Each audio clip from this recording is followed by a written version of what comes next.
चतुर्दशी अमावस्या की भी और चतुर्दशी पूर्णिमा की,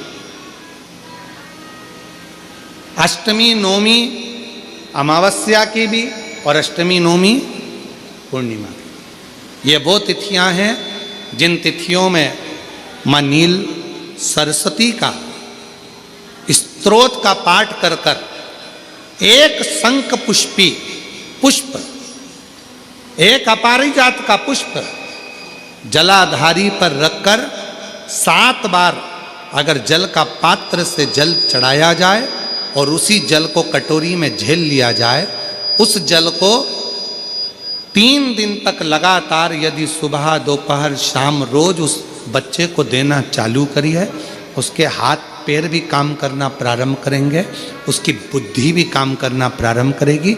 जो वो पलंग पर पड़े पड़े राल टपकाता रहता है, उसको लोग कहते हैं कि 18 साल का हो गया और दिमाग केवल 10 साल का है, 5 साल का है, उसमें धीरे धीरे बुद्धि प्रबल होना प्रारंभ हो जाएगी और वो भी एक दिन कार्य करना प्रारंभ कर देगा। जिसको प्रीमेच्योर बच्चे भी कहते हैं। लोग कहते हैं ये बच्चा जल्दी हो गया था, ये बच्चा बीमार पड़ गया था, बचपन में इसको कोई इंजेक्शन ऐसा लग गया था, बचपन में ऐसा हो गया था, बचपन में वैसा हो गया था, गर्भाशय का जल उसके मुख में चले गया था, तो ये बच्चे की ऐसी गति हो रही है। उस बच्चे के लिए अगर आपके आसपास के क्षेत्र में भी कोई बच्चा ऐसा है तो उसको माँ नील सरस्वती का स्मरण जरूर कराएं। और अगर आप लोगों के पास में माँ नील सरस्वती का स्तोत्र का पाठ ना मिले तो प्रयास करिएगा, मोबाइल पर सर्च कर कर माँ नील सरस्वती का स्तोत्र भी निकाल सकते हो। बाजार में से गीता प्रेस गोरखपुर की किताब में भी ला सकते हो, पढ़ भी सकते हो, घर में उसका स्तोत्र का पाठ भी कर सकते हो। माँ नील सरस्वती स्तोत्र का स्मरण और बड़े भावों के साथ करें स्मरण। और कोई माताएं कह देती हैं, कोई बच्चा कह देता है मम्मी मुझे याद नहीं होता, याद करता हूँ परीक्षा हॉल में जाकर भूल जाता हूँ, मैं कुछ पढ़ता हूँ बाद में जाके भूल जाता हूँ, स्मरण में नहीं रहता। तो उनसे भी निवेदन है, आप माँ नील पाठ नहीं पढ़ सकते, स्तोत्र नहीं कर सकते, संस्कृत में नहीं पढ़ सकते, तो माँ नील सरस्वती के नाम से अष्टमी नौमी और चतुर्दशी के दिन एक शंख पुष्पी पुष्प को, नीला कलर का जो फूल होता है बेल में लगा होता है, जो शिव जी को अति प्रिय होता है, उस पुष्प को आप जलाधारी पर रख दीजिए। जलाधारी जानते हो ना सब लोग, शिवलिंग पर नहीं, जलाधारी पर रख दीजिए और जल चढ़ाना 7 बार प्रारंभ करिए। बाबा देव अधिदेव महादेव आपको याददाश्ता में प्रवर करेगा। परीक्षा हॉल में जितना तुम याद कर कर गए हो, अच्छी मेहनत कर कर गए हो, तो भूलोगे नहीं, तुम्हारी बुद्धि तीव्र होती चली जाएगी, प्रबल होती चली।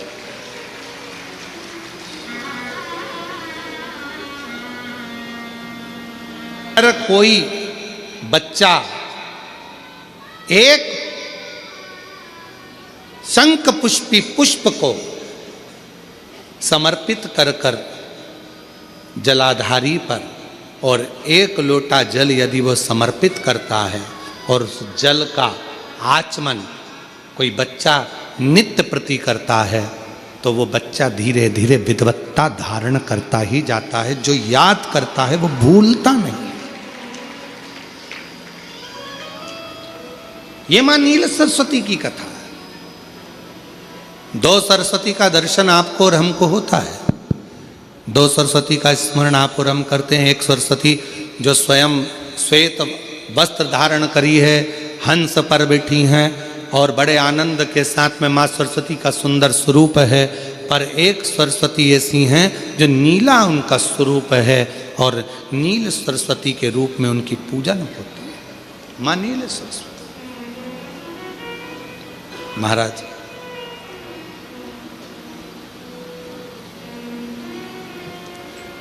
जैसे कोई बच्चे ऐसे होते हैं कि जन्म लेने के बाद में उनकी राल टपकती रहती है, विद्वान नहीं हो पाते, पलंग पर पड़े रहते हैं, पाँव हाथ काम नहीं करते हैं और डॉक्टरों का इलाज चलता रहता है पर वो रिटर्न नहीं आ रहा है। ये इनको बढ़ाओ ना। बच्चों की मुख से राल टपकती रहती है, विद्वत्ता नहीं रहती, माइंड थोड़ा सा कमज़ोर होता है और शरीर भी उनका थोड़ा शिथिल रहता है। शरीर तो कई लोग कह देते हैं कि ये बच्चा थोड़ा जल्दी जन्म ले लिया इसलिए ऐसा हो गया, प्रीमेच्योर हो गया, ऐसा हो गया, वैसा हो गया। दवाइयाँ भी चलती हैं, इलाज भी चलता है, पर उसका कोई लाभ नहीं मिल पाता और वो बच्चा पलंग पर पड़ा रहता है, राल टपकती रहती है, बुद्धि काम नहीं करती। छोटे छोटे भले वो 20 साल का हो गया पर 8-10 साल के बच्चों जैसी उसमें विवेकता होती है, बुद्धि होती है। मेरा निवेदन है उन माताओं से, थोड़ी मेहनत आपको करना पड़ेगी उस बच्चे के लिए। अष्टमी, नवमी और चतुर्दशी 3 तिथियां पकड़ कर रखना। कौन कौन सी? जम के बोलो। अष्टमी, नवमी, चतुर्दशी। ये 3 तिथियां ऐसी हैं। शंख पुष्पी, अपारिजात भी बोला जाता है इसको, ठीक है। हर हर विराजो विराजो। तो एक पुष्प अपन कहते हैं हमारे भगवान देवादिदेव महादेव को, भगवान शंकर को बड़ा प्रिय है ये पुष्प। अब किसी से पूछा जाए, आप कह रहे हो कि शंकर भगवान को ये नीला फूल, ये शंख पुष्पी भगवान शिव को इतनी प्रिय क्यों है, भगवान शंकर को इतनी प्रियता क्यों है? कोई से पूछे तो वो बताए चाहे ना बताए पर शिव महापुराण का संवाद कर स्मरण सुख देता। और हम तो यहाँ तक कहेंगे अपने अपने घर में अगर हो सके तो ये शंख पुष्पी का एक पौधा लगा लो।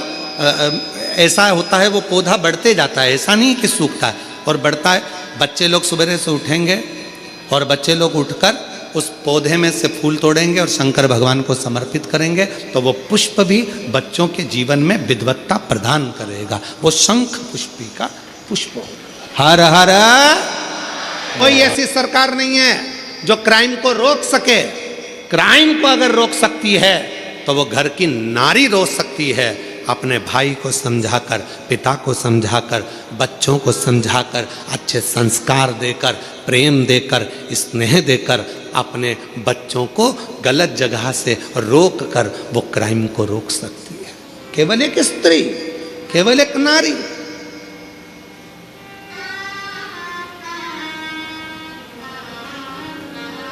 उसको रोकना कठिन है परंतु मां रोक सकती है, स्त्री रोक सकती है, नारी रोक सकती है।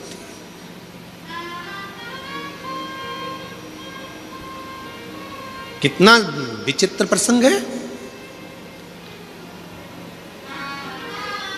विनायक का सिर किसने काटा था? जम के बोलो जरा। गणेश जी का सिर किसने काटा था? शंकर भगवान।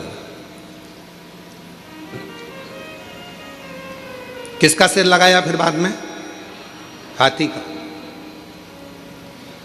जब हाथी का सिर लग गया गणेश जी को, उनके बहुत सारे बेस्ट फ्रेंड हुए, उनके बहुत सारे दोस्त हुए, उन्होंने उनको भरना प्रारंभ करा। तेरा पिताजी है, तेरा सिर काट कर तेरे को हाथी का सिर लगा दिया, इंसान का लगा देते, मनुष्य का लगा देते, कैसा तेरा स्वरूप बना दिया। लोगों ने भड़काया।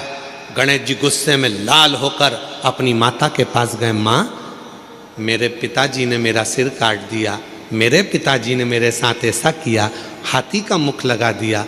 कितना विद्रोह भरा था गणेश जी के अंदर कि तेरे पिताजी ने तेरा सिर काटा, हाथी का सिर लगा दिया।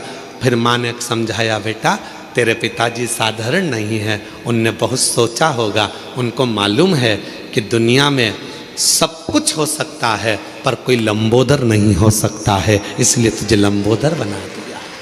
माँ ने समझाया। फिर दूसरी बार बारी आई। कार्तिकेय को बैठने के लिए मोर मिल गया, शिव जी को बैठने के लिए नंदी मिल गए, माँ जगत जननी को बैठने के लिए शेर मिल गया। सारे देवी देवता अच्छे अच्छे वाहन पर बैठ गए। आखिरी में गणेश जी को छोटा सा चूहा दे दिया। फिर दोस्तों ने भर दिया। माँ, पिताजी को तो देखो, मेरे लिए चूहा दिया, दिख रहा था मेरा इतना बड़ा शरीर है, बैठने के लिए कोई अच्छा वाहन देना था, इतना छोटा सा चूहा दे दिया। माँ ने समझाया, बेटे के अंदर विद्रोह उत्पन्न हो रहा था। माँ ने कहा, बेटा तेरे पिताजी समझदार हैं, उन्होंने चूहा इसलिए दिया, बड़े बड़े गाड़ियाँ ट्रैफिक में फंस सकती है पर मोटरसाइकिल और साइकिल कहीं से भी निकल सकती है, इसलिए तुझे छोटा वाहन दिया गया, छोटा वाहन दिया गया। गणेश जी खुश हो गए, माँ ने समझा दिया, नहीं तो विद्रोह तो कब का चालू हो जाता। फिर आया बारी, अब की बारी आई कि पृथ्वी की परिक्रमा कराना है। माँ, सब ने कहा, तेरे पिताजी को मालूम था कि तेरे पास चलने के लिए कुछ नहीं था, छोटा सा चूहा कितने दिन में पृथ्वी की परिक्रमा करेगा। पिताजी को मालूम था कार्तिकेय जीतेगा, उसको प्रथम गिनती में ला दूंगा। पर गणेश जी, तेरे पिताजी ने तेरे साथ चाल चल। गणेश जी को विद्रोह आया, माँ के पास गया, माँ देखो पिताजी ने ये कोई बात बोलना चाहिए कि पृथ्वी की परिक्रमा जो करेगा पहले वो प्रथम गिनती में आएगा। अब तो मेरे पास तो इतना छोटा सा चूहा धीरे धीरे चलेगा, कब तक पृथ्वी की परिक्रमा करेगा। माँ ने समझाया, बेटा तेरे पिताजी हैं, वो जानते हैं कि तू इतने बड़े चूहे पर बैठकर पूरी पृथ्वी की परिक्रमा नहीं कर सकता, इसलिए तेरे पिताजी ने मेरे कानों में कह दिया था कि एक काम कर, गणेश जी को बोल देना पूरी पृथ्वी की परिक्रमा ना करे तो माता पिता की परिक्रमा कर लेना, फल प्राप्त हो जाए। जब जब व्यक्ति के दिल में विद्रोह उत्पन्न होता है, जब जब व्यक्ति गलत सोचता है, गलत विचार लाता है, अगर घर की स्त्री, घर की नारी, घर की महिला, घर की माँ, घर की बेटी, घर की बहन, घर की भाभी, घर की बुआ, घर की चाची, घर की काकी, घर की मामी, घर की स्त्री जब उसको समझाती है तो कोई पुरुष कोई गलत काम करने के लिए जा नहीं सकता। विद्रोह कब उत्पन्न होता है? जब घर की नारी उसको भर दे। देख लो तुम्हारे भाई को, देख लो तुम्हारे मामा को, देख लो, जब अंदर इतनी ईर्ष्या भर दी जाती है कि पुरुष फिर क्राइम करने को आगे बढ़ जाता है और तलवार लेकर, चक्कू लेकर दौड़ पड़ता है। 10 मिनट का क्रोध, उस व्यक्ति ने चक्कू मारा, 10 मिनट का क्रोध आया और मालूम पड़ा वो 10 मिनट का क्रोध उसकी 10 साल की जिंदगी को बर्बाद कर दिया। 10 साल की जिंदगी। किसी की सामर्थ्यता नहीं जो क्राइम को रोक दे। क्राइम को केवल एक घर की मां, घर की स्त्री, घर की नारी रोक सकती। अच्छे संस्कारों से, अच्छे विचारों से, अच्छी सोच से, अच्छे भाव से। आप भगवान शिव ने पार्वती जी को अमर कथा इसलिए सुनाई कि वह संस्कारों की जननी है। शिव के गले में विष पड़ा हुआ था, उस विष को स्वयं मां आदिशक्ति पार्वती कंठ में उतरकर उस विष को रोक दी है। वो विष रोक दिया है।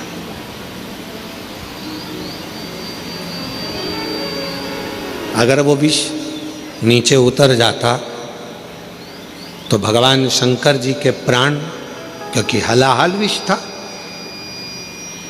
हलाहल विष, शिव के प्राण जा सकते थे। पार्वती जी कंठ पर बैठ गई और विष को नीचे नहीं उतरने दिया। विष नीचे नहीं उतरा।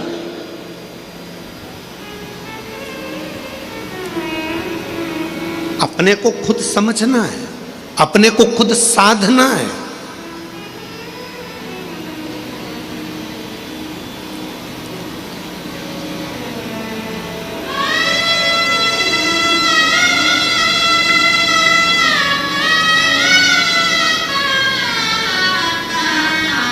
जब हम अपने आप को साधेंगे, अपने आप को समझेंगे तो दुनिया में समझने वाले सब हो जाएंगे।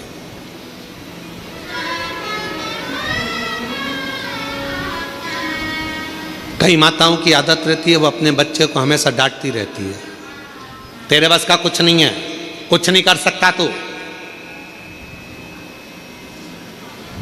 कुछ नहीं कर सकता तू, अकल नहीं है इसमें। कभी मत बोलो अपने बच्चे को कि इसमें अकल नहीं है, वो विद्वान नहीं है, वो नहीं पढ़ सकता, ये कभी ना बोलो। करेगा एक दिन, वो भी इतिहास रच कर रहेगा, उसके अंदर वो बल देवाधिदेव महादेव देगा, वो बल देगा परमात्मा उसको, वो शक्ति देगा परमात्मा उसको। कैसे नहीं हो सकता?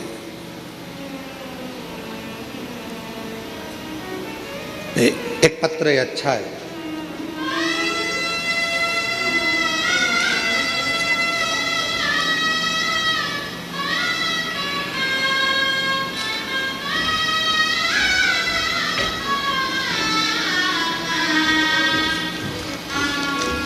मीना चौहान, पति यशवंत चौहान, बेटे का नाम पंकज चौहान, स्थान कासारीडीह, कन्हैयापुरी, दुर्ग।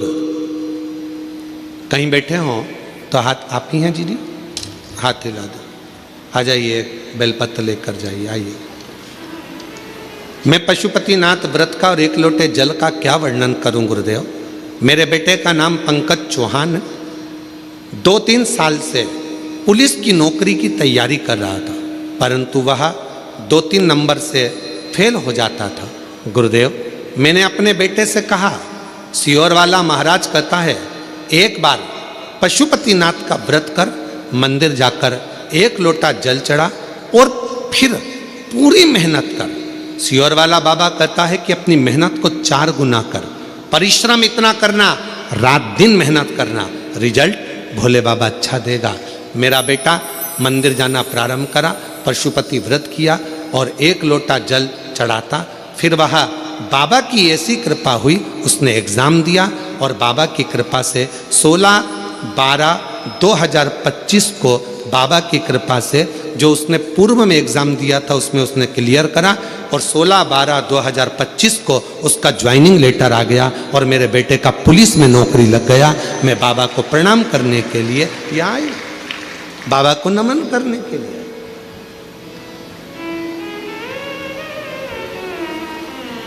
आप क्यों कहो अपने बच्चों से कि तेरे बस का कुछ नहीं है?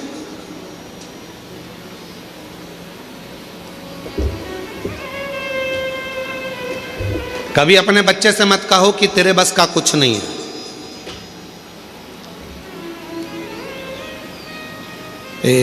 उस बच्चे का स्मरण में हमको नहीं आ रहा जिसने बल्ब की खोज करी थी, ये लाइट जो होती है ना बल्ब, इसकी खोज करी थी। तो उसके स्कूल से उस बच्चे के लिए लिखकर एक लेटर दे दिया गया था और कह दिया था तुम्हारा ये बच्चा बहुत ज़्यादा विद्वान नहीं है, अक्ल नहीं है, मूर्ख है, इस बच्चे को तुम अब कभी स्कूल मत भेजना, इसको निकाल दिया गया। माँ को लाकर लेटर दिया तो माँ ने पढ़ा, बच्चे ने पूछा माँ इसमें क्या लिखा है, माँ ने कुछ नहीं बताया, कहा तुम्हारा बेटा पढ़ने में बड़ा होशियार है, हमारा स्कूल इस बच्चे के लायक नहीं है, बच्चे के लायक हमारा स्कूल नहीं है। बच्चे ने कहा माँ फिर मैं कहाँ पढ़ूंगा? माँ ने कहा तू मेरे पास पढ़ना, घर में पढ़ना। माँ ने अपने बच्चे को इतना पढ़ाया, इतना विद्वान बनाया कि वो बच्चा खुद एक अच्छा साइंटिस्ट बनकर बल्ब की खोज कर लेता है और पूरे विश्व को प्रकाशमय कर देता है।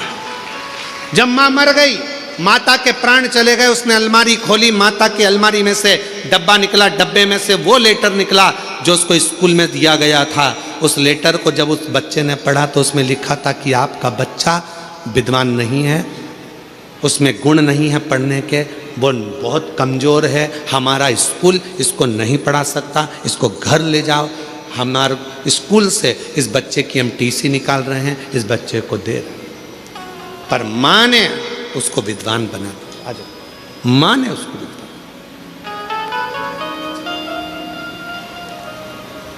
अब ये माँ है ना, इनने भी अपने बेटे से कहा ना कि वो सियोर वाला बाबा कहता है मेहनत को 4 गुना करो, पढ़ाई रात दिन करो, 2-4 नंबर से अगर रुक रहे हो फिर मेहनत करो। और इतनी मेहनत करवाई अपने बेटे से कि आज बेटे का पुलिस में सिलेक्शन हो गया। एक बार जोरदार ताली, बधाई, एक बार जोरदार ताली बजाओ, खूब खूब बधाई आपको। एक माँ, एक घर की स्त्री, एक घर की नारी कभी ना कहे अपने बच्चों से कि इसमें विद्वत्ता नहीं, इसमें ज्ञान नहीं। ये कुछ नहीं कर सकता, करेगा।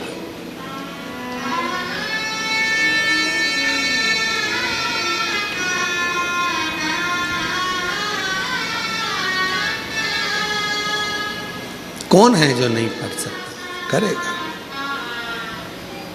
अमीर बनना सरल है, अमर होना जम के बोलो कठिन है। पर जिसने 4 बातों को स्मरण कर लिया वो भी अमर हो गया। अमर होने के लिए कुछ नहीं कर सकते तो एक काम तो जरूर करना। क्या करना है अपने को? एक पेड़ लगाना, वृक्षारोपण करना, भारत की भूमि को फिर ग्रीन करना, हरा भरा करना, फिर करना, अमर होना।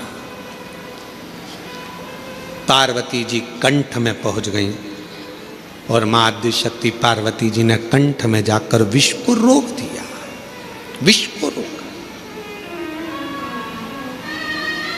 विष रुका है। अगर मां नहीं पहुंचती तो विष नीचे उतर जाता। मां ने उसको कंठ पर रोक दिया,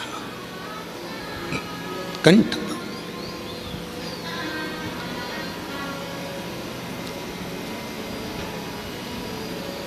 मेरी जीजियों, मेरे जीजाओं, मेरी बेटियों, बेटाओं, मेरे बुजुर्ग माँ बाप, एक बात का स्मरण अपने अंदर रखिएगा।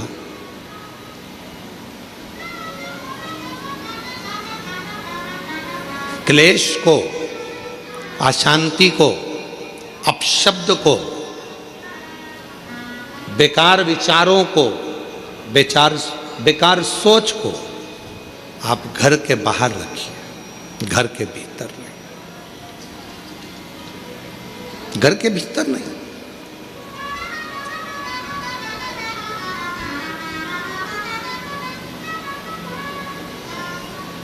हम हमारे घर को घर बना रहने दें। कई लोग अपने घर को बहुत बहुत बहुत विचार कर कर होटल बनाने का प्रयास कर रहे हैं, पर निवेदन है कि घर को होटल ना बनाए, घर को होटल ना बनाए। हम बेटियों से भी कई बार कहते हैं आप अपने माता पिता के द्वारा पढ़ते हो, माँ बाप आपको पढ़ाते हैं, माता पिता अच्छी शिक्षा दिलवाते हैं, माता पिता कॉलेज पहुँचाते हैं, माता पिता अच्छे आपको कपड़े पहनाते हैं, माता पिता आपको खूब संभाल कर रखते हैं, खूब व्यवस्था करते हैं। और जब आप बड़ी हो जाती हो, बड़े हो जाते हो, अच्छे कॉलेज में पढ़ जाते हो, आपकी जॉब लग जाती है, आप अच्छा कमाने लगते हो, फिर आप सोचने लगते हो कि अब मुझे मेरे माँ बाप की जरूरत नहीं।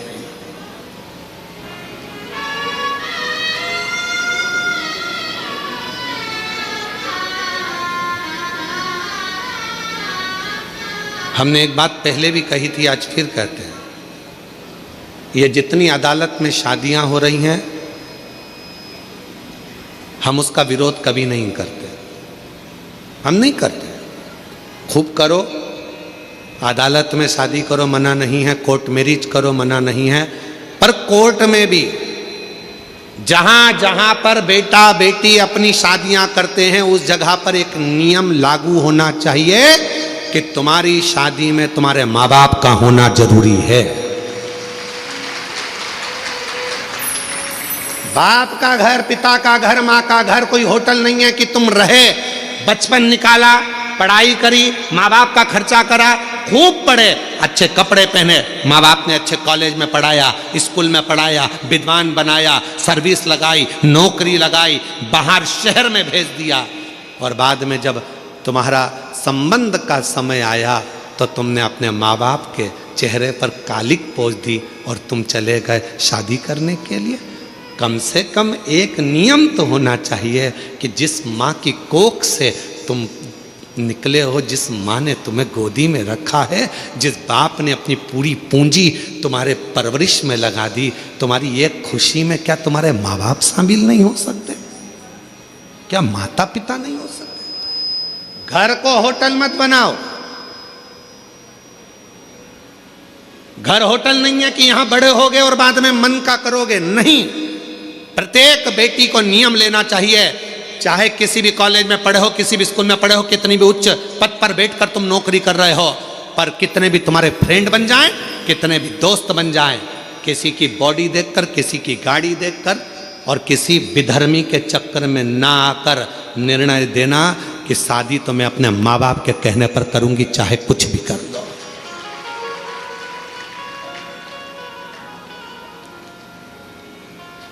अभी हम लोग बस्तर कथा करने के लिए गए तो एक गांव में हम लोग पहुंचे।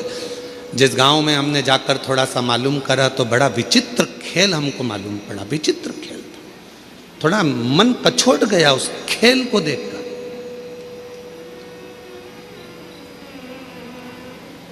कि गांव की साधारण बेटियों को सामान बेचने के बहाने साइकिल पर, मोटरसाइकिल पर सामान रखते हैं, तिलक लगाते हैं, कंठी पहनते हैं, सामान बेचने के बहाने आते हैं और गांव की भोली भाली बेचारी बेटियों को अपने झांसे में लेकर उससे विवाह कर लेते हैं और बाद में लव जिहाद तो करा ही करा, पर साथ में लैंड जिहाद भी करा, उसको अपना बना लिया और उसकी जो प्रॉपर्टी थी, उसकी जो जमीन थी, उसको भी अपना बना लिया। ये भी चल रहा है।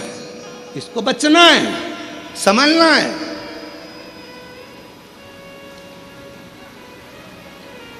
वो लव जिहाद का शिकार तो हुई, सामने लैंड जिहाद का भी शिकार हो रही है। पूरी भूमि चली गई, पृथ्वी चली गई। वो किसान माँ बाप के पास में तो 2 एकड़ 1 एकड़ जमीन थी, जो गांव में छोटा सा एक रकबा था जिसमें वो धान बोता था, खाता था, वो भी ले गया। और अब वो बेचारा किसान खेत में जाके कोर्ट में केस लड़ रहा है। समझिए, सावधान इंडिया, सावधान मेरे छत्तीसगढ़ की जीजियों, सावधान। भले तुम में छत्तीसगढ़िया सबले बढ़िया, जय जोहार। तुम में वो बल है, एक अंदर से संकल्प लो कि हम, हमारे घर की बेटियां संकल्प ले कि कभी भी हम हमारे माँ बाप को धोखा नहीं देंगे, हम हमारे माँ बाप को कन्यादान का मौका देंगे। सावधान, बहुत जरूरी है। पार्वती जी बैठी हैं कंठ में, विष को नीचे नहीं आने दे रही हैं। विष को अगर एक महिला सोच ले, एक नारी सोच ले, एक स्त्री सोच ले, तो घर के अंदर बुराई नहीं आ सकती, घर के अंदर बुरे विचार नहीं आ सकते, घर के अंदर बुरा खाना नहीं आ सकता, घर के अंदर बुराई, बुरा खाना नहीं।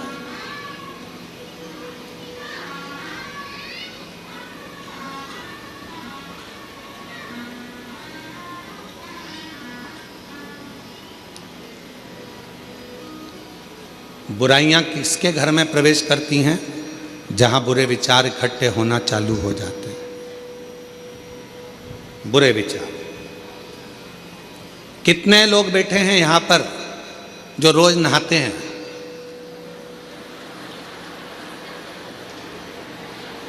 अरे हाथ तो उठाओ,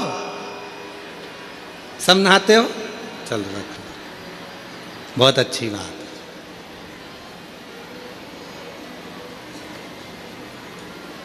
कितने लोग बैठे हैं यहाँ पर जो रोज साबुन लगा के नहाते हैं? सभी साबुन लगा के नहाते हो? नहा दो, रख लो। काय के लिए नहाते हो? कोई ने तुमको नहाने का बोला? जम के बोलो नहीं। नहा क्यों रहे हो? शरीर पे गुरुजी मेल जम जाएगा। एक दिन नहीं नहाएंगे फिर मेल जमेगा, 2 दिन नहीं नहाएंगे फिर मेल जमेगा, 3 दिन नहीं नहाएंगे फिर मेल जमेगा। इतना मेल जम जाएगा तो जरा सा पानी डले ने यूं रगड़ो तो बत्ती बत्ती निकले, बत्ती बत्ती ऐसी। और इतना मेल जम जाए तो यहाँ रगड़ो नहीं तो ही बत्ती दिखे दादा, तो ही बत्ती। इसलिए नहाना, बोलो बोलो, जरूरी। रोज का मेल रोज साफ होना चाहिए। उसी तरह याद रखना, अपने घर में अगर थोड़ा सा भी गंदगी आना चालू हो जाए, कोई मदिरा का पान करने लगे, कोई गलत भोजन करने लगे, गलत विचार लेकर आ रहा है, उसी दिन मेल को साफ कर दो, वरना वो मेल जम जाएगा, मेल जम जाएगा, वो मेल जमेगा। काय से आए हो आप लोग यहाँ पर कथा सुनने के लिए? पैदल, मोटरसाइकिल से, फोर व्हीलर गाड़ी से, बस से? बोलो तो जम के। मान लो बीच में मोटरसाइकिल खराब हो गई या उसका पेट्रोल डीजल खत्म हो गया, तो क्या करोगे उसमें? नली का पानी डाल लोगे? अरे बोलो तो जम के।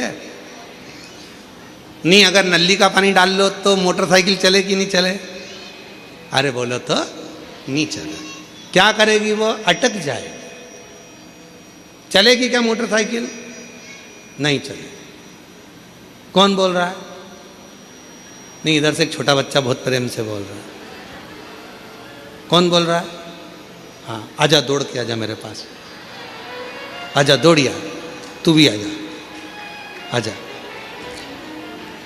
दौड़ के आ, जल्दी दौड़ के आ, आजा।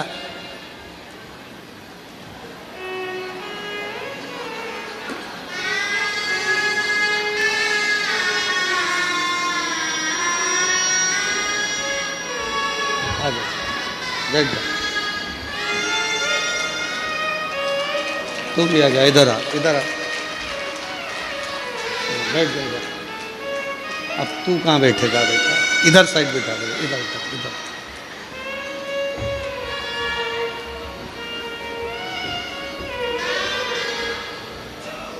बेटा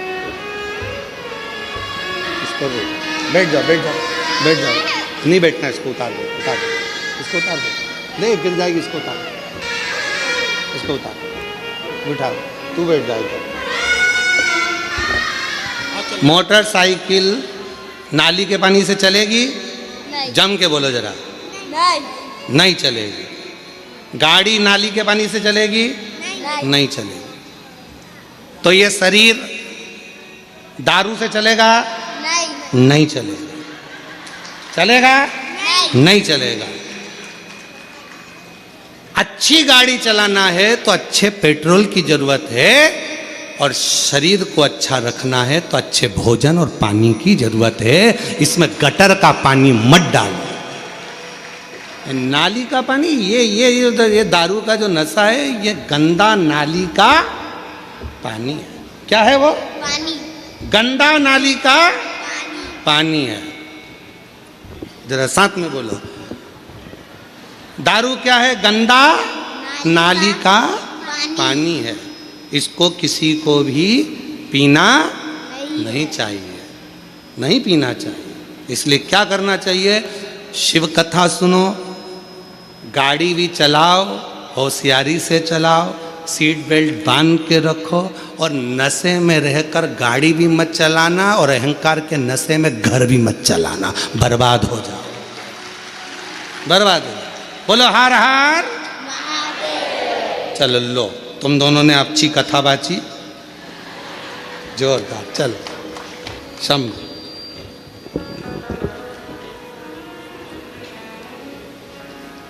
सीख लो, और नहीं हो तो चुल्लू भर पानी। इतने इतने से बच्चे सीख दे रहे हैं कि गंदी नाली का पानी मत पियो। जब नाली का पानी पीने के बाद तुम रोड पे सही नहीं चल सकते तो क्या घर खाक चलाओगे? समझ जाओ, थोड़ा सतर्क हो जाओ, सावधान, सावधान। छत्तीसगढ़ पुलिस तो हमेशा एक अभियान चलाती है नशा मुक्ति के लिए, और आज से नहीं, हमको यहाँ आते आते कई साल हो गए। हम जब से यहाँ आ रहे हैं तब से हम देख रहे हैं कि छत्तीसगढ़ पुलिस एक नशा मुक्ति के लिए एक अभियान चलाती है। एक बार छत्तीसगढ़ पुलिस के लिए भी जोरदार ताली बजाकर साधुवाद। नशे से मुक्त हो। आज जरा जरा से नव युवक बेटा बेटी नशे में ग्रसित हो रहे हैं। फिल्मों का निर्माण ऐसा हो रहा है जिनमें बेटा बेटियों को भी नशे में धुत बताया जा रहा है, प्रेरणा दी जा रही है कि आप भी नशा करो, पर नशे से मुक्त हो। नशे से आपका परिवार ठीक नहीं चल सकता, श्रेष्ठ नहीं चल सकता। आज संत श्री गुरुदेव घासीदास बाबा जी की जयंती महोत्सव पर जितने बैठे हो और जितने विश्व के लोग इस पवित्र शिव महापुराण की कथा को सुन रहे हैं, संत श्री घासीदास बाबा जी ने अपनी प्रेरणा में कहा है, सतनामी समाज को प्रेरणा दी है, अपनी समाज को प्रेरणा दी और जनमानस को प्रेरणा दी है कि नशे से मुक्त होना। इसलिए आज सारा जगत इस कथा के माध्यम से अंदर संकल्प करे कि आज के बाद कभी भी हम जिंदगी में किसी गलत व्यसन को धारण नहीं करेंगे। आज से हम व्यसन का त्याग करते तो समझो कि संत श्री गुरुदेव घासीदास बाबा जी की जयंती हमने मनाई। गलत विचारों को छोड़िए, गलत सोच को छोड़िए। माँ जगत जननी पार्वती जी कंठ में बैठ गई, विष को नीचे नहीं उतरने दिया, विष नीचे ना आए।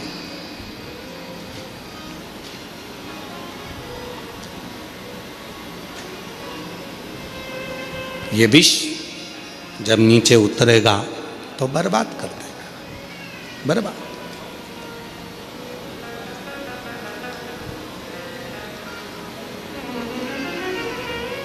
नाद करने लगे स्वर की। देखिएगा जरा, दो हुए हैं, एक शंकर भगवान का भक्त और एक स्वयं देवाधिदेव महादेव। दो हुए हैं जिन्होंने दर्द में भी गीत गाया,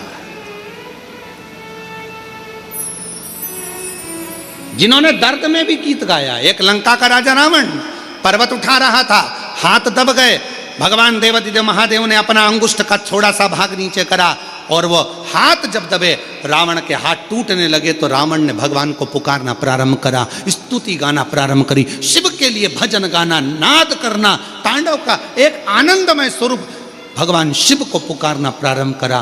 तो भगवान शंकर पीड़ा में भी भजन गुनगुना रहे थे तो शिव की कृपा हो गई। अभी शंकर भगवान के कंठ में विष है, पार्वती माता ने झेल लिया, तारा देवी ने, आद्य शक्ति ने, विद्या ने, स्वयं मां सरस्वती को विराजमान कर दिया और कहा कि तुम स्वर भरिए, इस नाद से पूरी पृथ्वी, पूरा ब्रह्मांड हिलने लगेगा, ये पूरा ब्रह्मांड कांप जाएगा, पूरा ब्रह्मांड।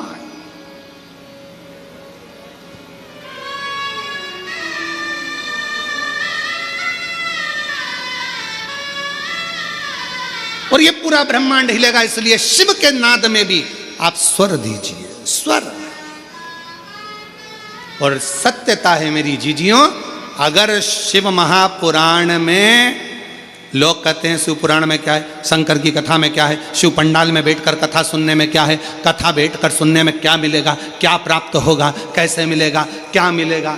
कभी जीवन में अगर मौका मिले, एक बार किसी पंडाल में 5 दिन 7 दिन रहकर शिव महापुराण की कथा सुनकर देखिएगा, जिंदगी में जो कहीं नहीं मिला वो मेरा कुबेर भंडारी देकर जरूर जाएगा, देकर जाएगा। जब तो ये 150 एकड़ का इतना बड़ा प्रांगण, 150 एकड़ की ये भूमि और जिसमें इतना विशाल पंडाल और पंडाल के पार पार पब्लिक और भक्त क्यों आए।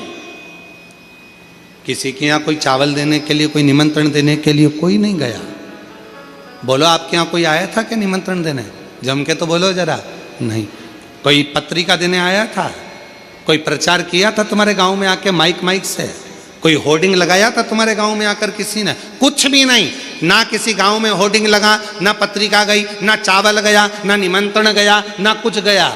जैसे शक्कर के डब्बे को चींटी ढूंढती है, उसी तरह शंकर का भक्त शंकर की कथा को ढूंढ कर पहुंच जाता है। उसको तो बस मालूम होना चाहिए कि मेरा शिव कहाँ है, कहाँ बैठा है, उसका भजन मुझे कहाँ करना है, कैसे प्राप्त करना है। एक लोटा जल, आवाज नहीं आई, एक लोटा जल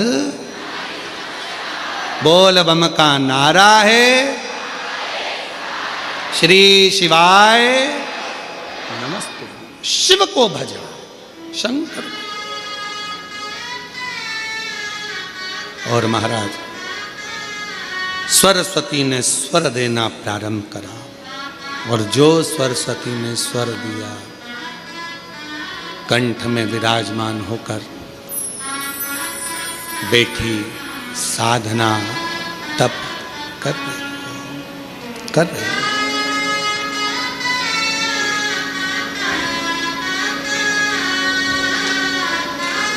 भगवान शिव भक्ति का एक नाद,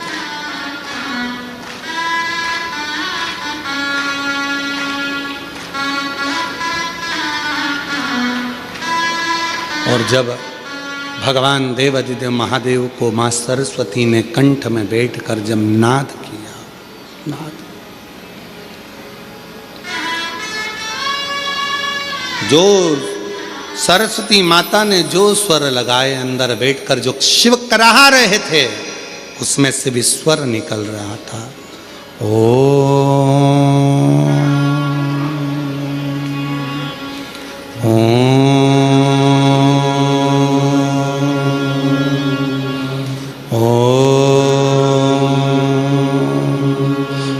उस कराहने में भी स्वर निकल रहा है, शिव के शब्द निकल रहे हैं।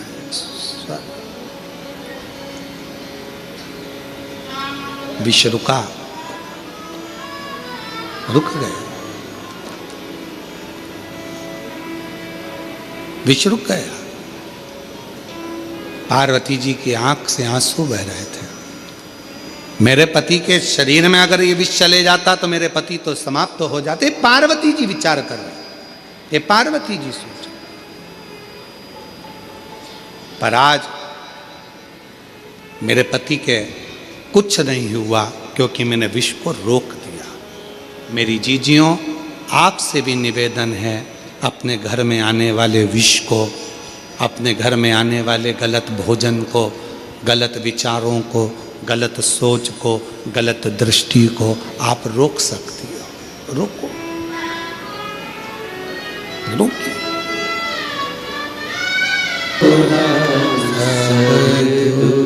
काटो मारा वेश है मंगल मंगलकारी, वेश है मंगल मंगलकारी। शमशान वासी हमारा, शमशान वासी हमारा, हो भोला सब दुख काटो हमारा, हो भोला सब दुख काटो हमारा।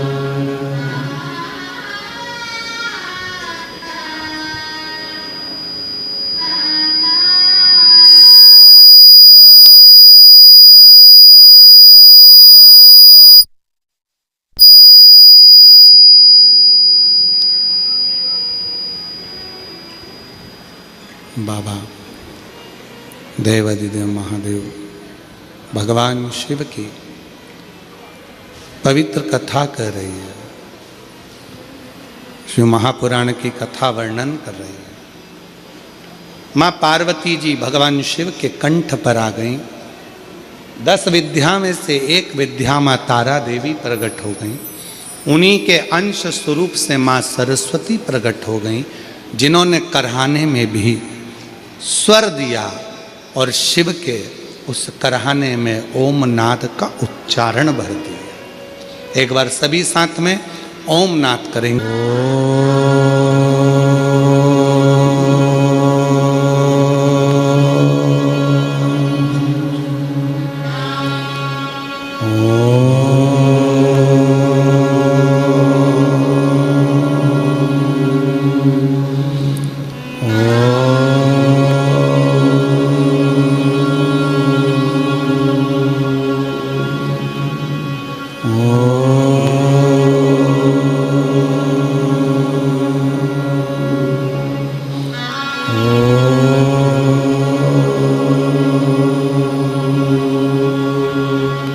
नमः शिवाय।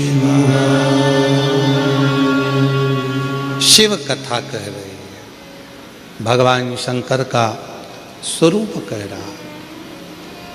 सरस्वती मैया कंठ में बैठ गई। क्या भरा था कंठ के अंदर? विष। जिस कंठ में विष भरा है उस स्थान पर मां सरस्वती विराजमान होकर स्वर दे रही थी। माता का विष के कारण पूरा नीला स्वरूप हो गया, पूरा नीला स्वरूप। जैसे शिवजी का एक नाम नीलकंठ महादेव है, नीलकंठेश्वर महादेव। शिव का एक नाम नीलकंठ महादेव है। वो सरस्वती मैया का स्वरूप भी नीला पड़ गया, नीला स्वरूप। महाराज, जैसे ही मां सरस्वती सामने प्रकट हुई, कंठ से सम्मुख में आई, पार्वती जी ने देखा कि सरस्वती का तो स्वरूप नीला है। जो श्वेत वस्त्र, श्वेत हंस, श्वेत रूप धारण करती है, आज वो नीली पड़ी हुई। नीली? पूछा पार्वती जी ने, तुम्हारा ये स्वरूप कैसे हो गया? कहा, कंठ में विष था, उस विष की तपन के कारण मेरा ये कलर हो गया, मैं शाम हो गई, मैं नीली पड़ गई। नीली उस विष के कारण। शिव जी प्रकट सामने आए, नील सरस्वती का दर्शन किया और दर्शन कर कर भगवान देवादिदेव महादेव ने कहा, हे सरस्वती, तुम मेरे कंठ में बैठकर नीली पड़ गई हो, नील पड़ गई। आज से तुम्हारा नाम नील सरस्वती के रूप में पूजा जाएगा। दो सरस्वती हुई हैं। एक जो ब्रह्मा जी के पास में आप माता ब्रह्माणी के रूप में मां सरस्वती का दर्शन करते हो, कराए आप लोगों ने? फोटो देखा है मां सरस्वती का? जम के तो बोलो, सबने करा है ना? एक सरस्वती माता का वो स्वरूप और एक मां सरस्वती का वो स्वरूप जो कंठ में रहकर माता का कलर नीला पड़ गया, जिसको मां नील सरस्वती के नाम से पुकारा जाता है। बोल मां नील सरस्वती माता की। जो माता का कलर नीला पड़ गया, मां नीले स्वरूप में हो गई, मां नील सरस्वती। महाराज, ऋषि वशिष्ठ जी ने सबसे ज्यादा यदि साधना किसी की करी है तो मां नील सरस्वती की करी है। मां नील सरस्वती। और पूरे भारत में केवल उज्जैनी सांदीपनी ऋषि बाबा की भूमि, महाकाल राजा की धरा एक ऐसी है जहाँ पर पूरे भारत में केवल एक मंदिर ही मां नील सरस्वती का, बाग देवी का मंदिर आज भी उज्जैनी में अवंतिकापुरी में विराजमान है। पूरे विश्व में, पूरे भारत में केवल नील सरस्वती का एक ही मंदिर है जो अवंतिकापुरी में बाग देवी मां सरस्वती का, नील सरस्वती का मंदिर है। आज पूरे भारत केवल एक सरस्वती है जिनका स्वरूप नीला है, जिनकी आराधना ऋषि वशिष्ठ जी ने करी है, जिनकी तप साधना, जिनकी आराधना स्वयं भगवान देवादिदेव महादेव कहते हैं, सुनो हे जगत जननी पार्वती, हे तारा, 10 विद्याओं में से तुम एक विद्या हो और तुमने इस सरस्वती को प्रकट किया है, तुम्हारा ही स्वरूप है। मैं वर देता हूं जो इस नील सरस्वती की आराधना, साधना, स्मरण, स्तोत्र जप करेगा, पाठ करेगा, उच्चारण करेगा, उसको कभी ज्ञान की, कभी बुद्धि की, कभी विवेक की, कभी कमी ना हो, कभी कमी। मेरी जीजियों,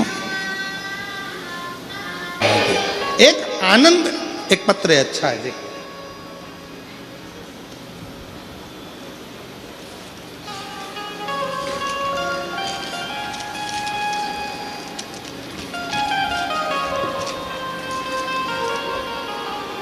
मेरा नाम भूपेंद्र सिन्हा, मेरे पिता का नाम श्री हेम कुमार सिन्हा और माता का नाम निर्मला सिन्हा है। कहीं बैठे हों तो हाथ हिला सकते हैं। मेरा नाम भूपेंद्र सिन्हा, मेरे पिता का नाम श्री हेम कुमार सिन्हा और माता का नाम श्रीमती निर्मला सिन्हा है। जिला दुर्ग, जामुल का निवासी हूँ। मेरा मोबाइल नंबर ये, कहीं बैठे हैं, आप ही हैं, हाथ हिला दो एक बार। बेटा आया है क्या साथ में? आए हैं? अच्छा अच्छा, आइए आप, आ जाइए, आ जाओ।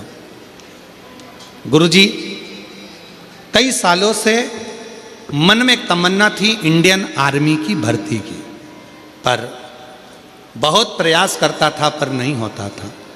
आखिरी में मेरी माता ने कहा, सियोर वाला बाबा कहता है कि मेहनत को बढ़ाओ, परिश्रम अच्छा करो, 4 गुनी मेहनत करो और शिव पर विश्वास करो। मेरी माता के कहने पर मैंने पशुपति व्रत किया, सीहोर की कावड़ यात्रा में भी गया। गुरुजी, मेरे घर के सामने भगवान महादेव का पवित्र स्थापना हुई है, उस मंदिर में प्रतिदिन जाकर जल चढ़ाता और मंदिर की साफ सफाई व श्रृंगार करता था और अपनी मेहनत करता था। गुरुजी, मैंने भोले बाबा को अपना गुरु मानकर अपनी प्रैक्टिस मेहनत करता, कोई एकेडमी नहीं गया। गुरुजी, 2024 की भर्ती रायगढ़ में हुई, उसमें मैंने बहुत मेहनत कर कर, खूब प्रयास कर कर, शिव को गुरु मानकर पूरा कार्य किया और बाबा की कृपा से उसमें मैं सफल हो गया। गुरुदेव, सफल हुआ बाबा की कृपा से। और बेंगलोर से मुझे ट्रेनिंग हुई, कंपनी करके बेंगलोर की ट्रेनिंग कर कर 13 दिसंबर को घर वापस आया और बाबा की कृपा से अभी मेरी पोस्टिंग पंजाब के पटियाला में है। मैं बाबा को यहाँ प्रणाम करने के लिए आया हूँ, शिव को नमन करने के लिए आया। गुरुदेव, आपकी कथा ने बल दिया है। गुरुदेव, आपकी कथा हम लोगों को हारने नहीं देती है। ऐसा लगता है कि एक ना एक दिन हम बढ़कर सरकारी जॉब जरूर करेंगे, वो हिम्मत प्राप्त होती है। और आज मैं पंडाल में बैठकर गौरवान्वित महसूस कर रहा हूँ कि बाबा ने मेरी लाज रखी और आज मैं भी इंडियन आर्मी में सर्विस कर रहा हूँ, भारतीय सेना में सर्विस कर रहा हूँ। जोरदार ताली बजाओ बच्चे के लिए। एक लाइन अच्छी लिखी है अगले पृष्ठ पर, आप भी उसको गुनगुनाएंगे। साथ में पत्र दिख रहा है ना, एलईडी पर आता है पत्र, पढ़ते हो आप लोग? जो जैसी भावना वो वैसा ही फल पाया, नहीं खाली उसे लौटाया, वो मन ही मन हर्षाया और कर दिया माला माल काशी वाले। एक पत्र और अच्छा है,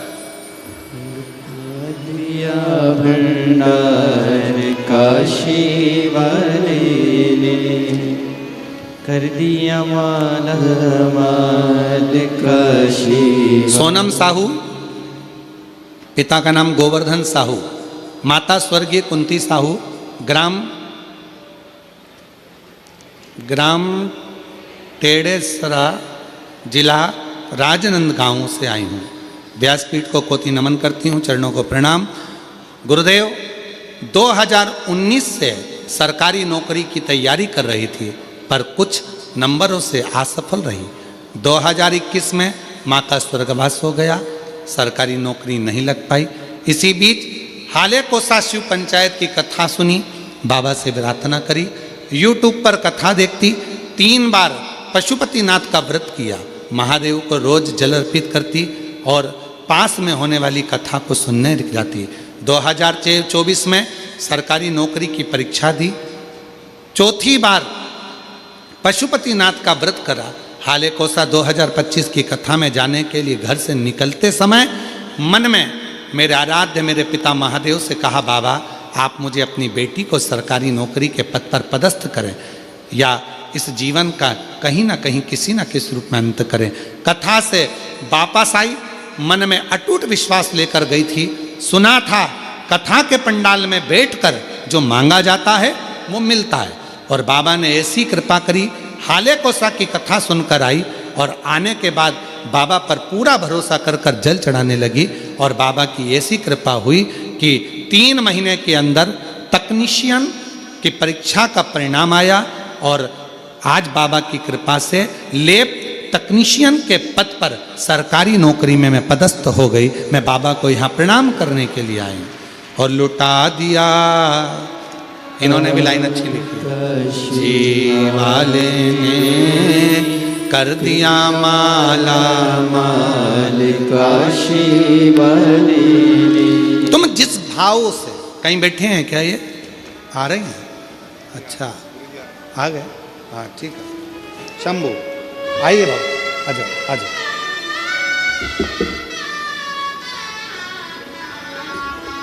जो जैसी भावना लाया हो वैसा ही फल पाया, नहीं खाली उसे लौटाया। हमारे भारत माँ की रक्षा करो। और वाह बहुत बढ़िया, एक बार जोरदार ताली बजाओ। बेटे का भारतीय आर्मी में, भारतीय सेना में हुआ है, और पंजाब बठिंडा उसका नौकरी का आया है वहाँ का। जोरदार ताली बजाकर साधुवाद करें। माला माल काशी वाले, लुटा दिया भंडार काशी वाले ने। कर दिया माला माल काशी वाले ने, कर दिया माला माल काशी वाले ने। आप जितनी कोई कहे वो दूसरी बात, पूर्ण भरोसे के साथ आ जाओ।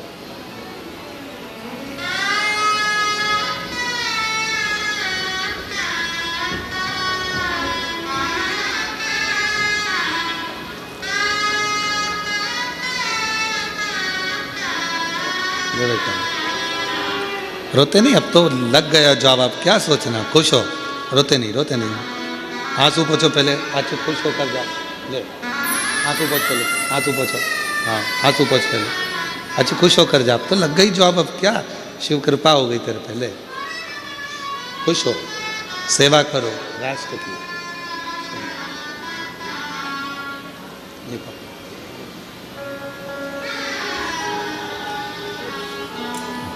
मुझे तेरा ही भरोसा भोलेनाथ प्यारे, मुझे तेरा ही भरोसा भोलेनाथ प्यारे, मुझे तेरा ही भरोसा भोलेनाथ प्यारे, मुझे तेरा ही भरोसा भोलेनाथ प्यारे।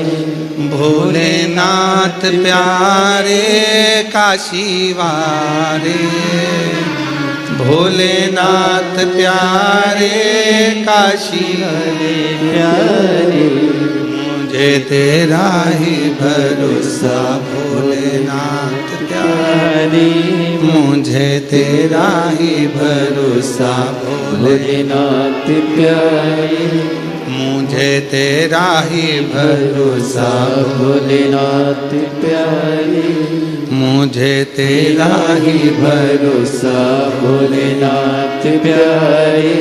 भोलेनाथ प्यारे काशी वाले, भोलेनाथ प्यारे कैलाशी वाले, भोलेनाथ प्यारे मेरे काशी वाले। भोलेनाथ बोलो बोलो बोलो, पीछे वाले भी।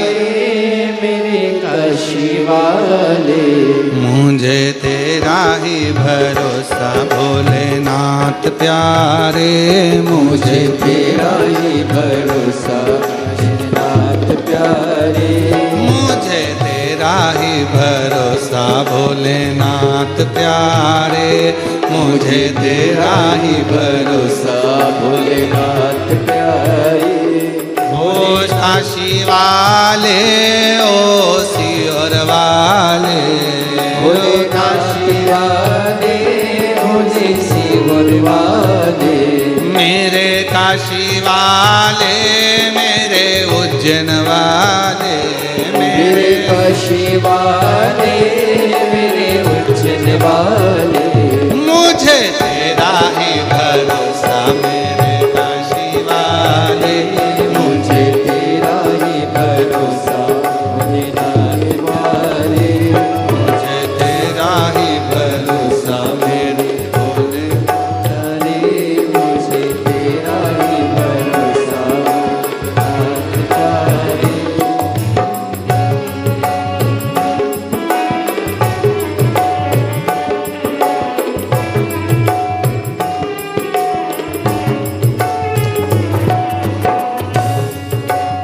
सब बोलो बड़े भाव से।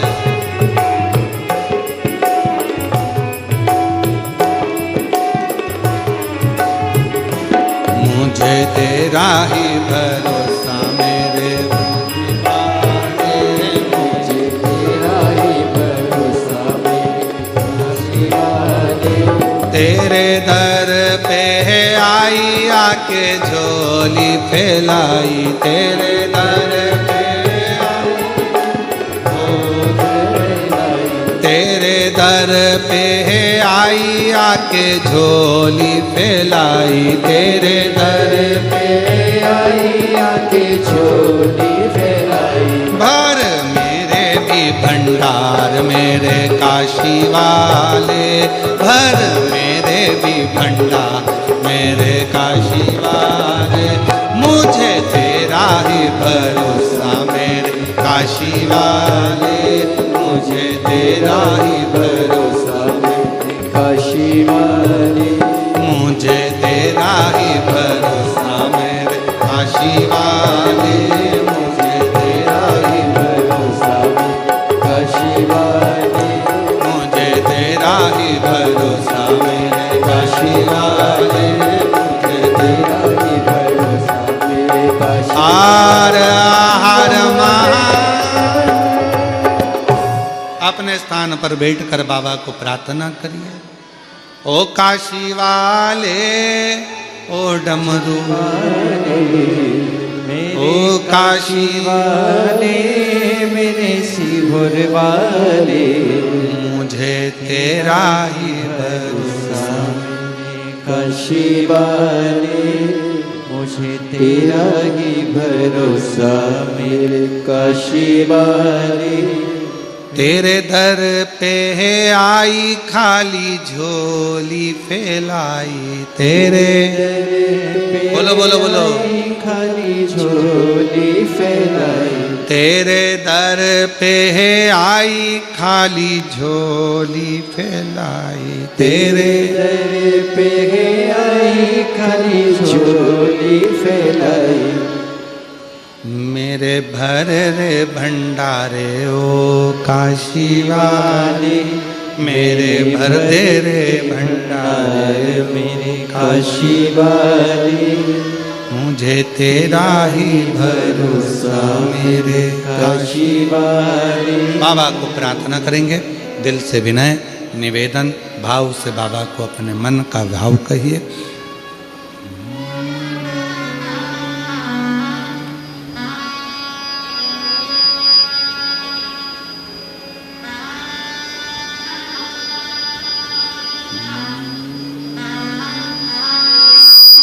श्री शिवाय नमस्तु, श्री शिवाय नमस्तु, श्री शिवाय नमस्तु, श्री शिवाय नमस्तु, श्री शिवाय नमस्तु, श्री शिवाय नमस्तु। भोला सब दुख काटो मारा, ओ भोला सब दुख काटो शिव शंकर जपू तेरी माला, भोले बाबा जपू तेरी माला, भोला सब दुख काटो मारा, ओ भोला सब दुख काटो मारा। वेश है मंगलकारी, वेश है मंगलकारी, शमशान वासी हमारा, शमशान वासी हमारा, ओ भोला सब दुख काटो मारा, ओ भोला सब दुख काटो मारा।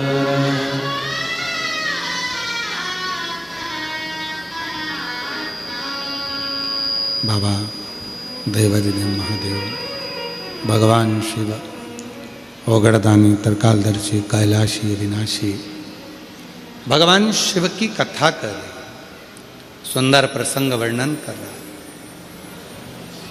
माँ नील सरस्वती के भाव से शंख पुष्पी का पुष्प भगवान देवादिदेव महादेव को समर्पित किया जाता। आगे वर्णन आया, माँ सती जो कुंभज बाबा के यहाँ कथा सुनने के लिए गई थी और शिव की परीक्षा ले लेती हैं, शिव त्याग कर देते हैं।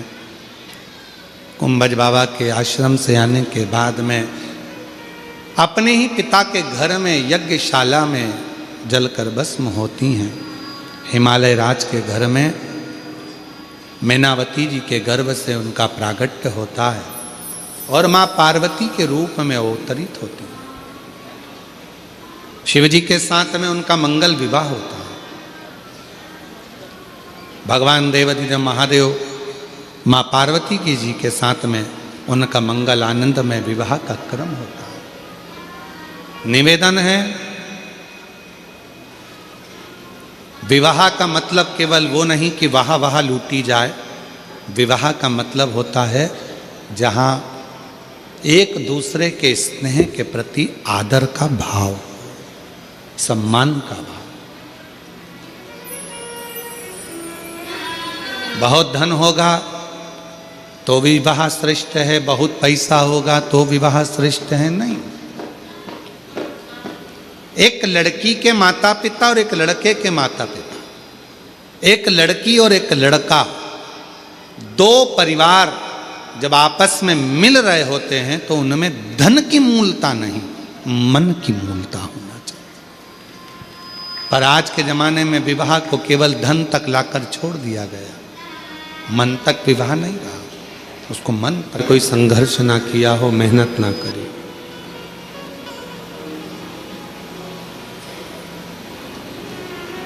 पृथ्वी पर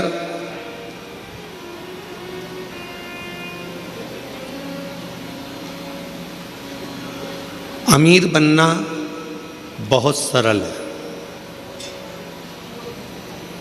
आप मृत्युलोक में जन्म लिए हो, पृथ्वी पर आए हो, अमीर बनना बहुत सरल है, बहुत सरल। पर अमीर बनना सरल है, पर अमर बनना सरल है क्या? जम के तो बोलो। लंका के राजा रावण ने भी ये विचार करा था कि मैं अमर बन जाऊं। कंस ने भी ये विचार करा था कि मैं अमर बन जाऊं। हिरण्यकशिपु ने विचार करा था कि मैं अमर बन जाऊं। हिरण्याक्ष ने ये विचार करा था कि मैं अमर बन जाऊं। अमर बनना कठिन है। अमीर बनना बहुत सरल है, पर अमर बनना कठिन है। पर शिव महापुराण की कथा कहती है कि अमर बनना भी सरल है।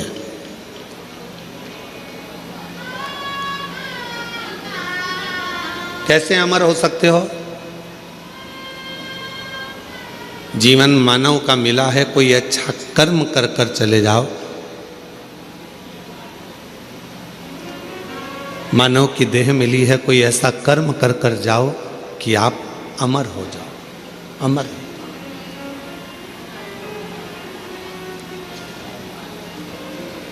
आज संत श्री सतगुरुदेव श्री घासीदास बाबा जी की जयंती है। पूरे क्षेत्रवासियों को, संपूर्ण सतनामियों को और संपूर्ण क्षेत्रवासियों को जिनके हृदय में सत्य बसता है, ऐसे सभी सतनामियों के चरणों को नमन करते हुए संत श्री घासीदास बाबा की जयंती की पूरे विश्व को बहुत बहुत बधाइयाँ हो। बहुत बहुत। अमीर बनना सरल है, अमर होना कठिन है, पर शिव पुराण की कथा कहती है कि अमर होना भी सरल है। कैसे अमर हो सकते हो? जैसे संत शिरोमणि घासीदास बाबा जी ने क्या करा? भेदभाव को मिटाया।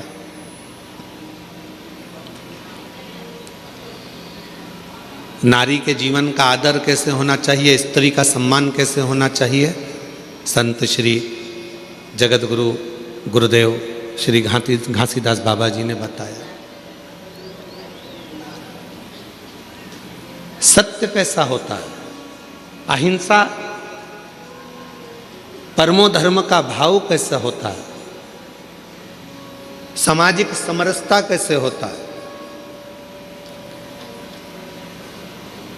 जीवन में उलझनों से निकलने का साधन क्या हो सकता है।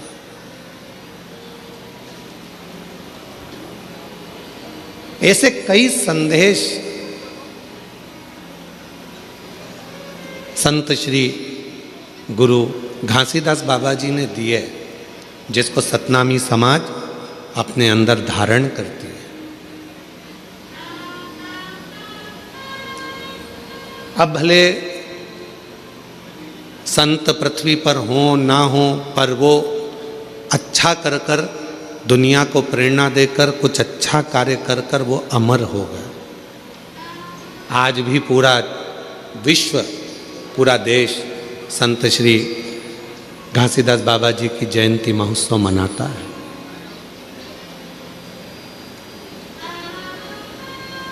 अमर होना इतना कठिन नहीं है। जरूरी नहीं कि हमारा शरीर अमर हो, हमारा शरीर रहे तो हम अमर माने जाएंगे।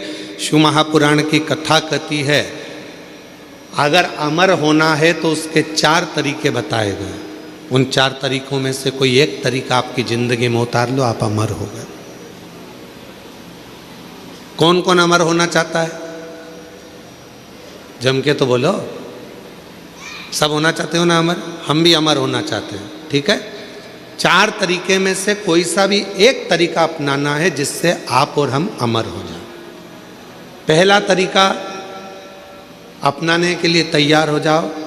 अपनी जिंदगी में एक वृक्ष, एक पेड़ जरूर लगाओ। आप चले भी जाओगे तो वह पेड़ अमर रहेगा।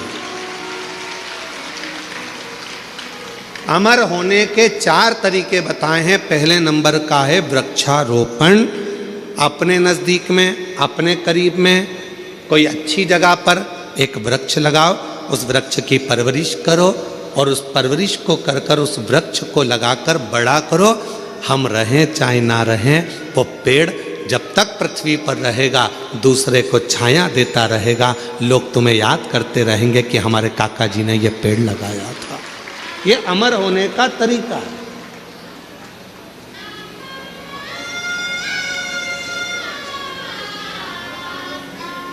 इसलिए अब की बार जो शिवरात्रि आ रही है, फरवरी के महीने में महाशिवरात्रि, उस शिवरात्रि का हमने नाम दिया है ग्रीन शिवरात्रि। ग्रीन शिवरात्रि का मतलब है कि अभी तक अपन ने शंकर जी को जल चढ़ाया, शिव जी की पूजन करी। इस वर्ष 2026 में महाशिवरात्रि के दिन सबको एक एक वृक्ष लगाना है, बेलपत्री का पौधा लगाना है, उसकी परवरिश करना है, उसको बड़ा करना है, जिससे आप और हम रहें चाहे ना रहें, पर वो बेलपत्री का वृक्ष जब बड़ा हो उसकी पत्तियां टूटकर शिव जी को समर्पित हों और हमारी यह पृथ्वी पूरी हरी भरी हो और लोगों को ऑक्सीजन की ज़रूरत ना पड़े, वेंटिलेटर की ज़रूरत ना पड़े, हमारा पूरा देश फिर ग्रीन हो, हरा हो और हरा भरा हो। इसलिए अमर होने के 4 तरीके बताए। पहले नंबर पर है वृक्ष लगाओ और वृक्ष लगाने की प्रेरणा दो। दूसरे नंबर पर अमर होने का दूसरा साधन बताया। अमर होना चाहते हो तो दूसरा तरीका है, अपने बच्चे को जैसे पढ़ाते हो वैसे ही कोई गरीब का बच्चा जिसको अच्छी एजुकेशन की ज़रूरत है और उसके पास पढ़ने का पैसा नहीं है, अपने पैसे से उस बच्चे को धीरे धीरे पढ़ाना चालू करो। जब वो किसी अच्छे ओहदे पर जाकर बैठ जाएगा, समझ लेना कि आप अमर हो गए, आपकी ज़िंदगी अमर हो गई, आप अमर हो गए।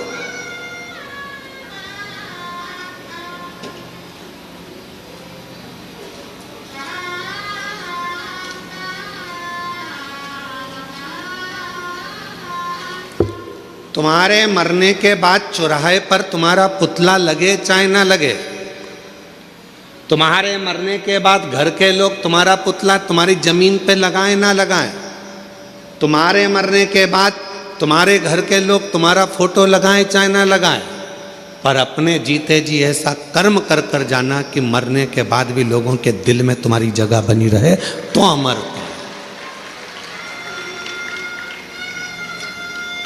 तो आप अमर, वरना अमरता का।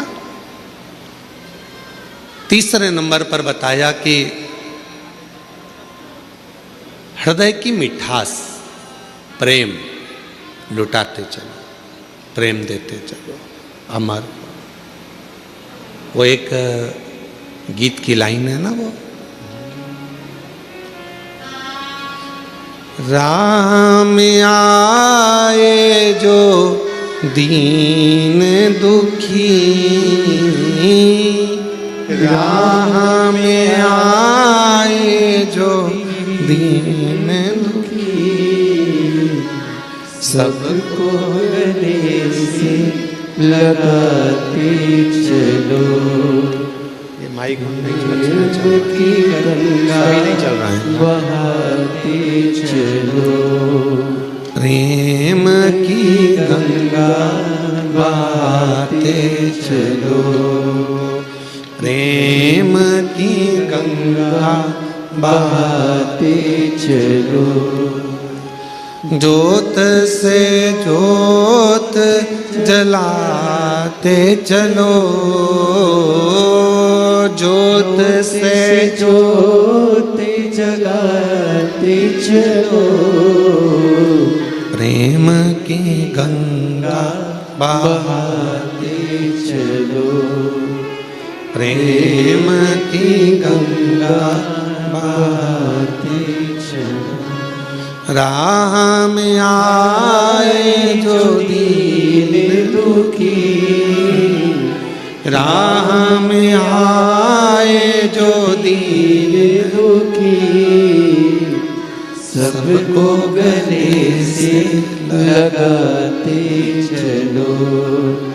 सबको गले से लगाते चलो। तीसरा साधन है, अपने व्यवहार को मीठा रखिए, प्रेममय रखिए, स्नेहमय रखिए, अच्छा रखिए, व्यवहार श्रेष्ठ रखिए। और चौथा साधन बताया, अमर होने का चौथा साधन, अपने बच्चों को अच्छा संस्कार देकर चलिए। जब वो बच्चे अपने संस्कारों में ढल जाएंगे तो समझ लेना कि आप अमर हो गए, आपके बच्चों के संस्कार के रूप में। कौन कौन अमर होना चाहता है? बोलो, हाथ उठाओ जल्दी से। होना चाहते हो अमर? 4 साधन में से कोई सा एक साधन ढूंढिएगा। या तो पेड़ लगाइए, या किसी बच्चे को शिक्षा अध्ययन कराइए, या अपने व्यवहार को सुधारिए, या अपने बच्चों को ऐसा संस्कारवान बना दो कि आप चले भी जाओ तो आपके बच्चे संस्कारित रहेंगे, तो आप अमर की अमर रहोगे। आपको कोई भूलेगा नहीं, लोग आपको याद करेंगे। इनके माता पिता भी संस्कारित थे तो बच्चा भी संस्कारित। इनके माता पिता में ये संस्कार था तो बच्चे में ये संस्कार। ये अमरता है, ये अमर हो गया, ये अमर। और करो प्रयास जीवन में अमर होने का। अमीर बनना सरल है पर अमर होना कठिन है। पर शिव महापुराण की कथा कहती है अमर होना भी सरल है। जिसने इन 4 में से कोई एक बात को अपनी जिंदगी में उतार लिया तो समझ लो कि वो अमर हो गया, वो अमर हो गया।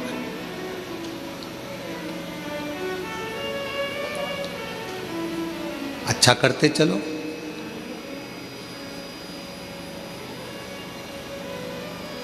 राह में आए जो दीन दुखी, राह में आए जो दीन दुखी, सबको गले से लगाते चलो, सबको गले से लगाते चलो।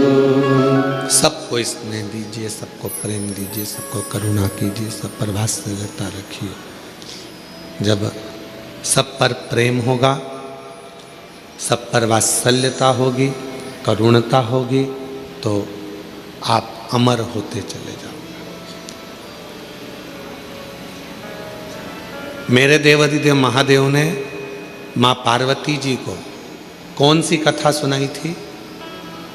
जम के बोलो, अमर कथा। कहाँ सुनाई थी? अमरनाथ की गुफा।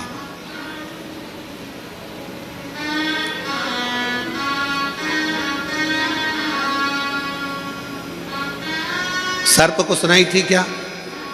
जम के बोलो, नहीं। चंद्र को सुनाई थी? नहीं।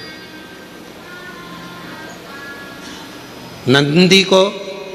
नहीं। मेरे भगवान देवाधिदेव महादेव ने अमर कथा सुनाई तो केवल मां आद्य शक्ति पार्वती को सुनाई।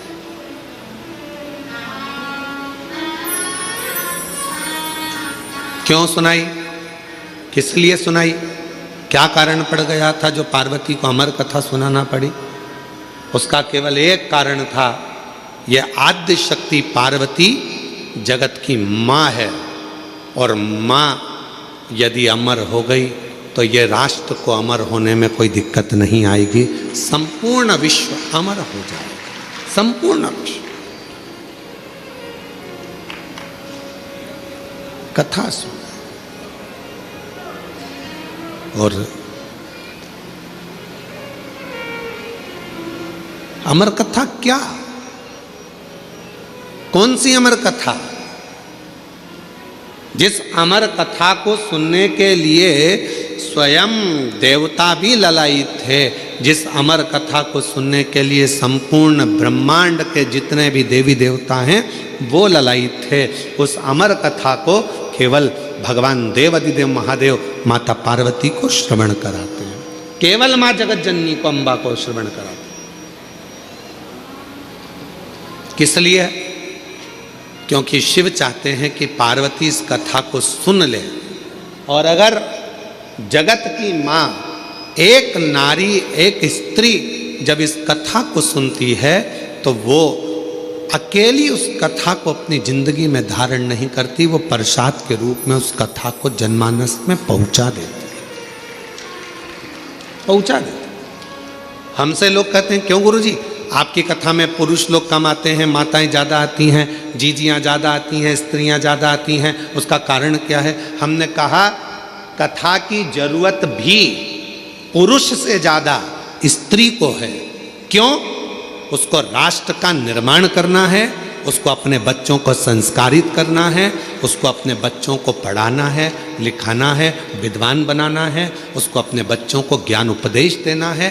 तो कथा की जरूरत स्त्री को ज्यादा। फिर किसी ने कहा, आप स्त्रियों की इतनी तारीफ करते हो, आप महिलाओं की इतनी तारीफ करते हो, तो स्त्रियां रोती क्यों हैं?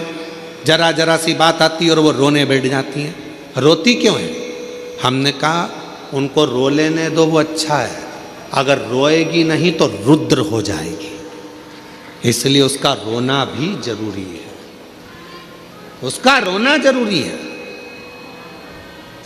बेटे को बीमार होता हुआ देखेगी, आंख से आंसू बहेंगे। पति को रोगग्रस्त देखेगी, आंख से आंसू बहेंगे। बेटी के ऊपर कोई भी तकलीफ आएगी, आंख से आंसू बहेंगे। परिवार में अगर किसी ने कुछ कह दिया, आंख से आंसू बहेंगे। किसी ने कुछ कहा, आंख से आंसू बहेंगे। पति ने कुछ कह दिया, आंख से आंसू बहेंगे। क्यों रोती है स्त्री? तो कहा उसके रोने दो, क्योंकि उसके रुदन में उसका भीतर का रौद्र स्वरूप बह जाता है। अगर स्त्री रोती नहीं है फिर वो रौद्र बन जाती है, और ऐसी रौद्र बनती है कि फिर वो किसी को देखती तक नहीं है, जैसे भद्र काली माँ अम्बा जगदम्बा काल का बन जाती है।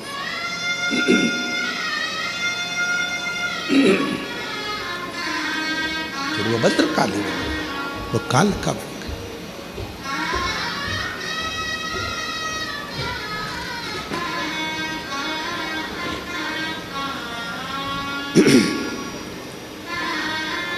भद्रकाली कालिका का स्वरूप उसका हो जाता है। आपने देखा मां काली का चरण किस पे रखा हुआ है? बोलो, जम के बोलो। नीचे कौन सोए? जम के बोलो जरा। बाबा भोलेनाथ। क्यों? मां जगत जननी अपना रौद्र रूप धारण कर ली थी, और क्रोध का रौद्र रूप मां जगत जननी ने ऐसा धारण कर लिया था, ऐसा रुद्र धारण कर लिया था कि वो फिर आखिरी में शिव को भी नहीं देख पाए, भगवान शंकर को भी नहीं जान पाए, शिव को भी नहीं पहचान।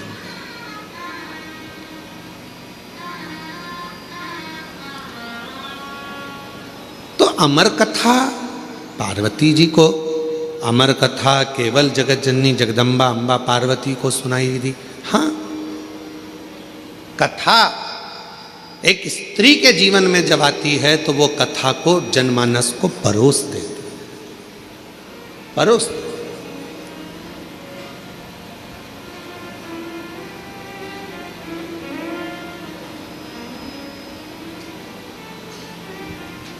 दुनिया में केवल एक स्त्री ही ऐसी है, महिला, एक नारी ही ऐसी है, जब सब खा लेते हैं तब आखिरी में वो खाने बैठती है, भोजन करने बैठती है। जो मिल गया उसमें भी उसकी तृप्ति होती है, नहीं मिला उसमें भी उसकी तृप्ति होती है। दूसरे को खाता हुआ, प्रेम से भोजन करता हुआ देखकर वो संतुष्ट हो जाती है, वो संतुष्ट हो जाती है। एक नारी, एक स्त्री।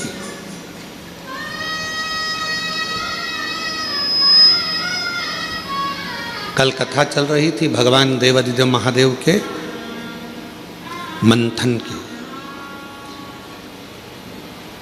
और मेरे भोले बाबा ने कंठ में विष को रख लिया था और माँ पार्वती जी ने उसको रोक लिया था अंदर उतरने से पहले।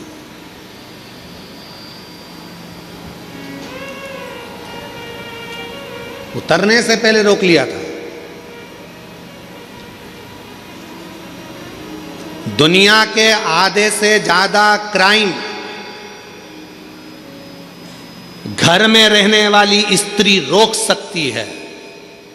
घर में रहने वाली नारी, घर में रहने वाली एक महिला दुनिया में होने वाले आधे से ज्यादा क्राइम को रोक सकती है। कैसे रोकेगी? अपने पति को अच्छा उपदेश देकर, उसको समझाकर, अपने बेटे को अच्छा संस्कार देकर, अपनी बेटी को अच्छा ज्ञान देकर, अपने ससुर को अच्छा ज्ञान देकर, अपने पिता को अच्छा उपदेश देकर, अपने भाई को अच्छा ज्ञान देकर, उपदेश देकर। दुनिया में किसी सरकार की इतनी सामर्थ्यता नहीं है जो क्राइम को रोक सके। क्राइम को केवल एक रोक सकती है, वो घर की केवल नारी होती है जो अच्छे संस्कारों से इन क्राइम को रोक सके। एक कथा बचपन में पढ़ने को मिली थी, शायद हमें उम्मीद है कि आपने छत्तीसगढ़ वासियों ने भी इस कथा को जरूर पढ़ा होगा। हमने पढ़ा है अपने बचपन में, तो तुमने भी पढ़ा होगा। कथा सुनने को मिली थी, पढ़ने को मिली थी। एक छोटा सा बच्चा स्कूल में जाता है पढ़ने के लिए, उसको एक पेंसिल मिल जाती है। वो अपनी मम्मी को आकर बताता है, माँ मुझे ये पेन मिला है। माँ ने कुछ नहीं कहा। बच्चा दूसरे दिन स्कूल गया, कंपास चुरा कर ले आया। पेन का जो बॉक्स होता है बच्चा वो चुरा कर लेकर आ गया। माँ से कहा, माँ मैं आज बॉक्स लेकर आया हूँ। माँ ने कुछ नहीं कहा। थोड़े दिन बाद बच्चा एक किताब चुरा कर ले आया। माँ ने कुछ नहीं कहा। फिर बच्चा कॉपी चुरा कर लाया। माँ ने कुछ नहीं कहा। वो बच्चा धीरे धीरे धीरे धीरे धीरे धीरे एक नामी चोर बन गया। चोर बनकर एक दिन पकड़ा गया, थाने में बंद हुआ। पुलिस वालों ने उसको खूब मारा, अंदर बंद कर दिया। और बंद करने के बाद आखिरी में जज के सामने उसको खड़ा करा गया और उसको मृत्यु दंड की सजा मिल गई। मृत्यु दंड की जब सजा मिली तो उससे पूछा गया, तेरी अंतिम इच्छा क्या है? उसने कहा, मैं अपनी माँ के कानों में कुछ कहना चाहता हूँ, बस अंतिम इच्छा मेरी ये है।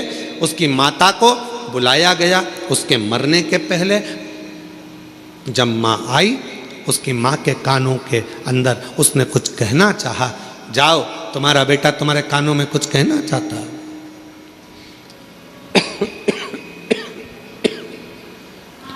माँ ने कान आगे करा,